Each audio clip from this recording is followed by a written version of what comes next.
Welcome back. This is part 2 of this lesson. We're going to continue immediately from the end of part 1, so let's get started. Now let's talk about the first of the Glacier storage classes, S3 Glacier Instant Retrieval. If I had to summarise this storage class, it's like S3 Standard Infrequent Access, except it offers cheaper storage, more expensive retrieval costs, and longer minimums. Standard IA is designed for when you need data instantly, but not very often, say once a month. Glacier Instant Retrieval extends this so data where you still want instant retrieval, but where you might only access it, say once every quarter. In line with this, it has a minimum storage duration charge of 90 days versus the 30 days of standard infrequent access. This class is the next step along the path of access frequency. As the access frequency of objects decrease, you can move them gradually from standard, then to standard infrequent access, and then to Glacier instant retrieval. The important thing to remember about this specific S3 Glacier class is that you still have instant access to your data. There's no retrieval process required. You can still use it like S3 Standard and S3 Standard infrequent access. It's just that it costs you more if you need to access the data, but less if you don't.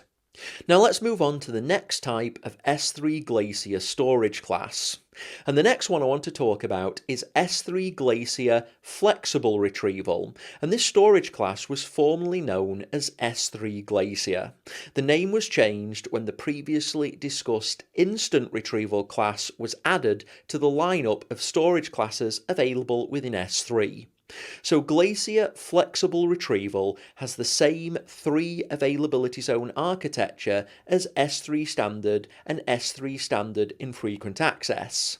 It has the same durability characteristics, so 11 nines, and at the time of creating this lesson, S3 Glacier Flexible Retrieval has a storage cost which is about 1/6 of the cost of S3 Standard.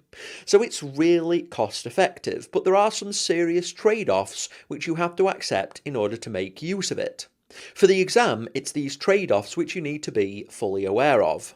Conceptually, I want you to think of objects stored with the Glacier Flexible Retrieval class as cold objects. They aren't warm, they aren't ready for use, and this will form a good knowledge anchor for the exam. Now, because they're cold, they aren't immediately available. They can't be made public. While you can see these objects within an S3 bucket, they're now just a pointer to that object. To get access to them, you need to perform a retrieval process. That's a specific operation, a job which needs to be run to gain access to the objects. Now you pay for this retrieval process. When you retrieve objects from S3 Glacier Flexible Retrieval, they're stored in the S3 Standard Infrequent Access storage class on a temporary basis. You access them and then they're removed. You can retrieve them permanently by changing the class back to one of the S3 ones, but this is a different process. Now, retrieval jobs come in 3 different types. We have expedited, which generally results in data being available within 1 to 5 minutes, and this is the most expensive. We've got standard, where data is usually accessible in 3 to 5 hours, and then a low-cost bulk option, where data is available in between 5 and 12 hours. So the faster the job type, the more expensive. Now this means that S3 Glacier Flexible Retrieval has a first byte latency of minutes or hours. And that's really important to know for the exam. So while it's really cheap, you have to be able to tolerate that you can't make the objects public anymore, either in the bucket or using static website hosting. And 2, when you do access the objects, it's not an immediate process. So you can see the object metadata in the bucket, but the data itself is in chilled storage, and you need to retrieve that data in order to access it. Now, S3 Glacier Flexible Retrieval has some other limits, so a 40 KB minimum billable size and a 90-day minimum billable duration. For the exam, Glacier Flexible Retrieval is for situations where you need to store archival data where frequent or real-time access isn't isn't needed, for example, yearly access, and you're okay with minutes to hours for retrieval operations. So it's one of the cheapest forms of storage in S3 as long as you can tolerate the characteristics of the storage class, but it's not the cheapest form of storage. That honour goes to S3 Glacier Deep Archive. Now S3 Glacier Deep Archive is much cheaper than the storage class we were just discussing. In exchange for that, there are even more restrictions which you need to be able to tolerate. Conceptually, where S3 Glacier Flexible Retrieval was data in a chilled state, Glacier Deep Archive is data in a frozen state. Objects have minimums, so 40 KB minimum billable size and 180-day minimum billable duration. Like Glacier Flexible Retrieval, objects cannot be made publicly accessible. Accessing the data requires a retrieval job. Just like Glacier Flexible Retrieval, the jobs temporarily restore to S3 standard infrequent access, but those retrieval jobs take longer. Standard is 12 hours and bulk is up to 48 hours, so this is much longer than Glacier Flexible Retrieval, and that's the compromise that you agree to. The storage is a lot cheaper in exchange for much longer restore times. Glacier Deep Archive should be used for data which is archival, which rarely, if ever, needs to be accessed, and where hours or days is tolerable for the retrieval process. So it's not really suited to primary system backups because of this restore time. It's more suited for secondary long-term archival backups or data which comes under legal or regulatory requirements in terms of retention length. Now, with this being said, there's one final type of storage class which I want to cover, and that's intelligent tiering. Now, intelligent tiering is different from all of the other storage classes which I've talked about. It's actually a storage class which contains 5 different storage tiers. With intelligent tiering, when you move objects into this class, there are a range of ways that an object can be stored. It can be stored within a frequent access tier or an infrequent access tier, or for objects which are accessed even less frequently, there's an archive instant access, archive access, or deep archive set of tiers. You can think of the frequent access tier like S3 standard and the infrequent access tier like S3 standard infrequent access, and the archive tiers are the same price and performance as S3 Glacier instant retrieval and flexible retrieval. And the Deep Archive tier is the same price and performance as Glacier Deep Archive. Now, unlike the other S3 storage classes, you don't have to worry about moving objects between tiers. With intelligent tiering, the intelligent tiering system does this for you.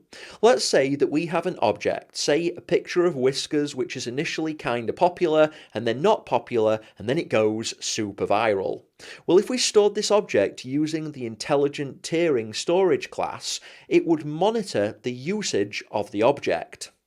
When the object is in regular use, it would stay within the frequent access tier and would have the same costs as S3 standard. If the object isn't accessed for 30 days, then it would be moved automatically into the infrequent tier, where it would stay while being stored at a lower rate. Now, at this stage, you can also add configuration, so based on a bucket, prefix, or object tag, any objects which are accessed less frequently can be moved into the 3 archive tiers. Now, there's a 90-day minimum for archive instant access, and this is fully automatic. Think of this as a cheaper version of infrequent access for objects which are accessed even less frequently. Crucially, this tier, so Archive Instant Access, still gives you access to the data automatically as and when you need it, just like infrequent access. In addition to this, there are 2 more entirely optional tiers, Archive Access and Deep Archive. And these can be configured so that objects move into them when they haven't been accessed for 90 to 270 days for archive access, or 180 through to 730 days for Deep Archive. Now, these are entirely optional, and it's worth mentioning that when objects are moved into these tiers, getting them back isn't immediate. There's a retrieval time to bring them back. So only use these tiers when your application can tolerate asynchronous access patterns. So Archive Instant Access requires no application or system changes. It's just another tier for less frequently accessed objects with a lower cost. Archive Access and Deep Archive changes things. Your applications must support these tiers because retrieving objects requires specific API calls. Now, if objects do stay in infrequent access or archive instant access, when the objects become super viral and get accessed, these will be moved back to frequent access automatically with no retrieval charges. Intelligent tiering has a monitoring and automation cost per 1,000 objects instead of the retrieval cost. So essentially the system manages the movement of data between these tiers automatically without any penalty for this management fee. The costs of the tiers are the same as the base S3 tiers, standard and infrequent access. There's just the management fee on top.